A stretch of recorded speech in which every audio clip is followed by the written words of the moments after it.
Retorno às aulas presenciais. Expectativa versus realidade.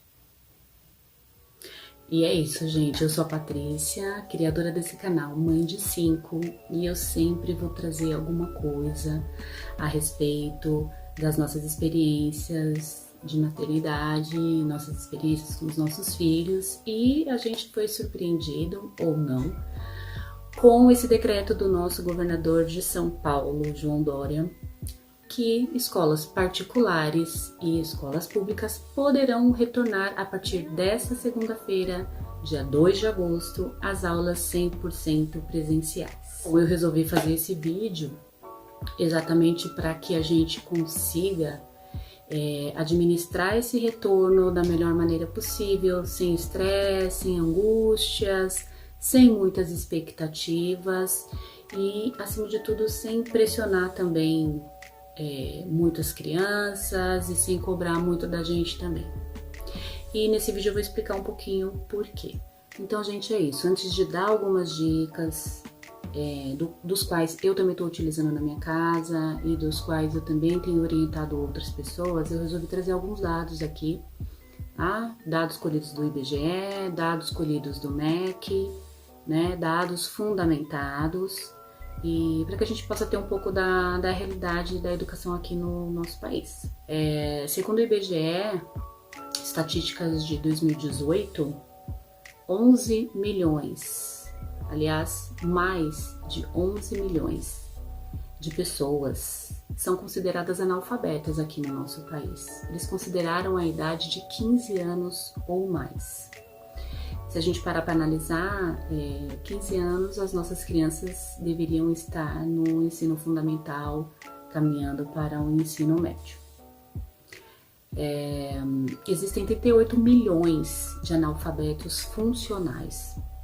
O que seriam esses analfabetos funcionais, né? Analfabetos funcionais são capazes de compreender letras, números, escrever o próprio nome, mas é só. Eles não têm a capacidade, por exemplo, de ler um texto de jornal, de ter uma compreensão de uma redação, de elaborar um texto sobre o seu cotidiano. 38 milhões. Segundo o MEC, alunos concluintes do terceiro ano do ensino fundamental, estatísticas de 2016, 2 milhões de alunos do terceiro ano do ensino médio, tiveram as suas notas obtidas como nível insuficiente. 2 milhões. E isso vale para a leitura, e 1/3 desses 2 milhões, níveis insuficientes para escrita. Essa semana eu também vi uma reportagem a respeito dos inscritos do Enem, e foi o ano mais baixo desde 2005. 3 milhões e 100 inscritos. Isso mostra também um pouco desse desânimo do mercado de trabalho e essa busca por um nível universitário com a esperança de melhorar a sua condição financeira, buscar novas oportunidades, e isso vai refletindo, né? Isso vai refletindo e muito o futuro dos nossos jovens. Outro dado importante também para a gente ver a consistência de tudo isso, né? Desde a base, do ensino básico, fundamental, ensino médio, é que 40% das pessoas que chegam ao nível superior não estão na sua profissão, não estão trabalhando de acordo com o que estudaram. E isso também é um dado bastante complicado. E menos de 1% dessas pessoas chegam a pós-graduações, mestrados, doutorados, e aí a estatística só cai. Eu pensei aqui em trazer alguns dados para a gente ter um parâmetro de como está a situação no Brasil em termos de educação, e Isso é importante a gente sair da nossa bolha, é importante a gente entender que mesmo que alguns pais consigam proporcionar uma educação melhor para os seus filhos, ainda assim a gente está muito aquém de uma realidade mundial, né? Os nossos dados eles são vergonhosos em comparação a grandes potências. Já ouviu muito esse termo nas mídias, né, falado por diversos especialistas, e é verdade. A pandemia ela veio para escancarar um problema muito sério que a gente tem no Brasil, que é a desigualdade social. Eu trabalho com projetos sociais e uma coisa que a gente percebeu e a gente lida para além da experiência, né, com dados, e a gente também faz o nosso banco de estatísticas, e isso ficou claro, né? Ficou notório que houve um aumento exponencial da violência sexual, violência doméstica, gravidez precoce e uma série de problemas relacionados às questões sociais, e isso já existia antes. Dados apresentados por mim agora há pouco, falando referente à educação brasileira, são dados antes da pandemia, são dados de 2018 do IBGE e são dados de 2016 do MEC. Então nós já tínhamos um problema que não tinha sido sanado, que não tinha sido resolvido. E a pandemia ela veio para além de piorar todas essas questões, ela veio para escancarar uma realidade que muitas pessoas não querem enxergar. Um outro problema também muito grave durante essa pandemia agora é que, além dessa defasagem educacional, por conta do desemprego, muitos adolescentes abandonaram, teve uma grande evasão escolar, muitos adolescentes abandonaram as escolas e as suas aulas online para ajudar os seus pais com trabalhos de forma autônoma, para que pudessem complementar a renda.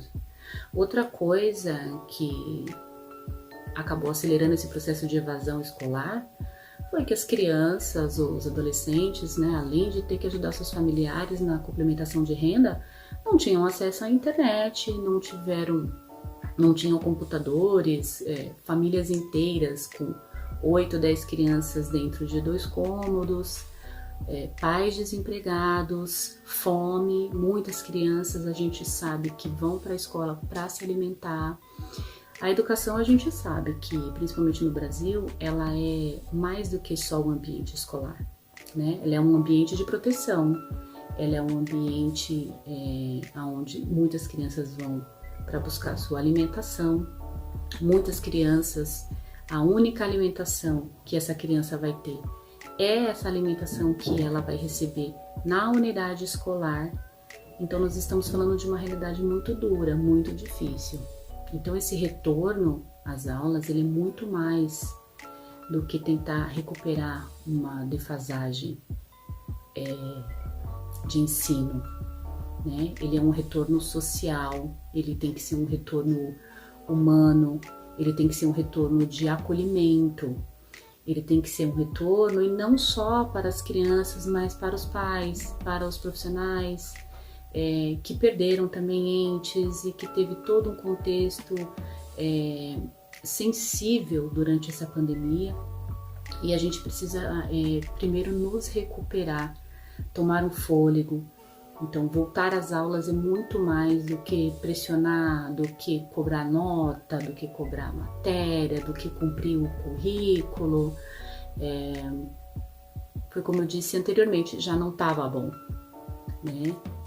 E não vai ser agora que nós vamos conseguir andar, né? A pandemia, ela não, na verdade, a pandemia ela não melhorou a nossa situação com o fato de termos enxergado mais o que estava acontecendo. Na verdade, a pandemia ela vai piorar essa situação em um determinado momento.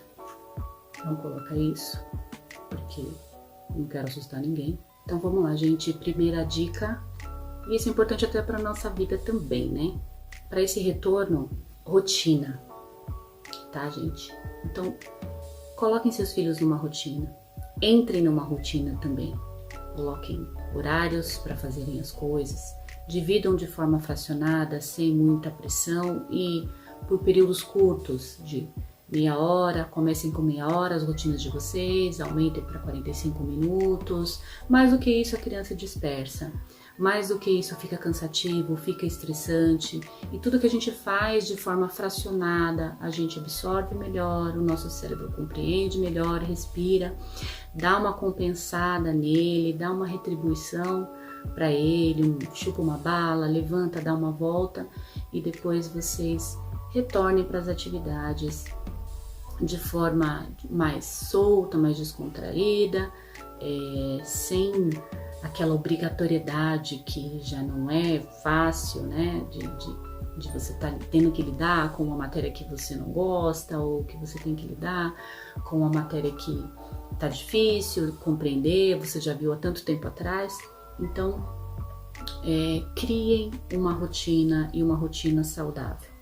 Voltem aos poucos para a escola, tentando entender. Outro detalhe nessa rotina é que eu vejo, os meus filhos também tentam fazer isso, é que eles tentam pular para as matérias mais fáceis. Não façam isso, né? A aprendizagem ela é contínua, ela tem um propósito, o calendário escolar tem um propósito, a grade curricular tem um propósito, as matérias elas são construídas de forma adequada que você consiga aprender de forma contínua e gradual. Então, não pulem matérias, mesmo que sejam mais difíceis. Não vão para as matérias que vocês gostam mais e pulem, deixem de lado aquelas que vocês não gostam. Ponham na rotina todas as matérias, sigam a sequência do livro, sigam a sequência que os professores determinam para vocês e vai aos poucos. Vai aos poucos, sem pressão. Então, sigam o que os professores orientam vocês, né? Vai aos poucos, chamem eles estão disponíveis, eu vejo pelos meus filhos, eles estão lá no Classroom, eles estão lá no WhatsApp, eles montaram grupos, eles estão disponíveis para tirar dúvidas, eles se colocaram à disposição para tirar dúvidas e eles estão lá para isso.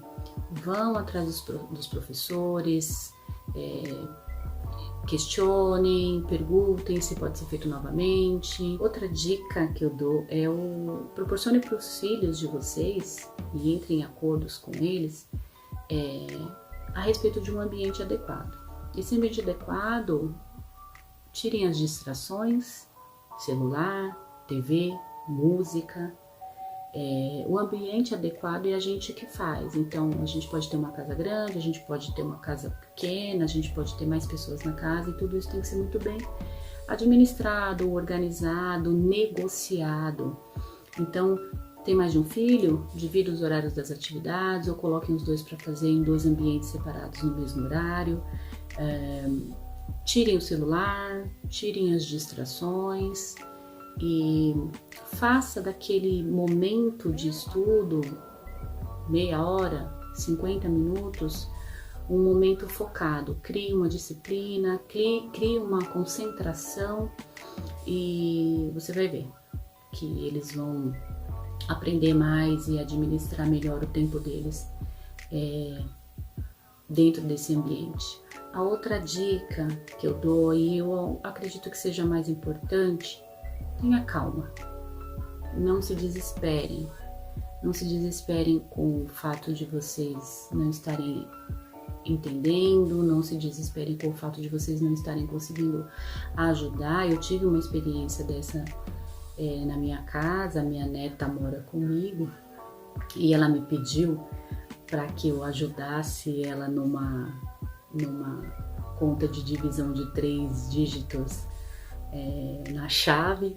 Eu pude perceber que realmente não está sendo fácil para eles. Eu chamei a casa inteira para poder me ajudar a ajudá-la, porque eu fui entender que depois de ter explicado 3 vezes para ela a maneira como eu sabia fazer essa conta, ela começou a chorar na minha frente, dizendo que não estava entendendo nada.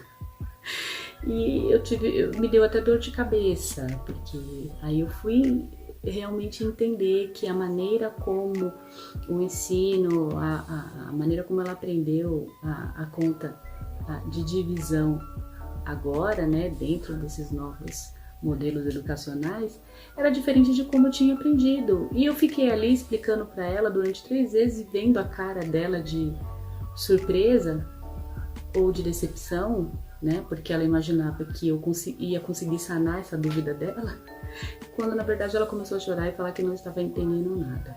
Dentro disso, e aí eu aprendi um macete que a internet nos ajuda muito com isso, e eu fui buscar na internet aulas rápidas a respeito de um único assunto, dizendo expressões numéricas, por exemplo, se caso for matemática, aulas rápidas de 5 minutos, de 10 minutos, e que eles vão conseguir administrar muito bem isso, específicas. Então, oriente eles a buscar o próprio conhecimento, oriente eles de que a internet também está disponível para isso, não só para redes sociais, Facebook, YouTube e tudo mais, mas existem ferramentas à disposição deles das quais a gente não tinha. Então, foi uma experiência importante para mim, porque eu vi que eu não conseguia ajudar ela com uma coisa simples, mas porque eu aprendi numa outra época, numa outra geração, de uma outra maneira, mas que a gente pode orientar eles a que eles busquem esse conhecimento da maneira que eles têm mais disponível, que é a internet hoje, que é uma coisa que a gente não tinha antes, né? Então calma, não se desesperem, não... eles têm hoje muito mais recurso do que nós tínhamos antigamente, e os professores, como eu já disse, estão lá para tirar essas dúvidas. Vamos ajudá-los conduzir isso da melhor maneira possível, e eu acredito que vai dar tudo certo, tá bom? Deixe aqui embaixo os comentários de vocês, as dificuldades que vocês tiveram durante esse período online, né, de aulas online com seus filhos. Coloquem também se vocês querem sugestões de outros temas, e deixa um like, se inscreve no canal. É importante para que o YouTube entregue isso a outras mulheres que também estão passando pelas mesmas situações que a gente. E até o próximo vídeo. Um beijo virtual. Até mais.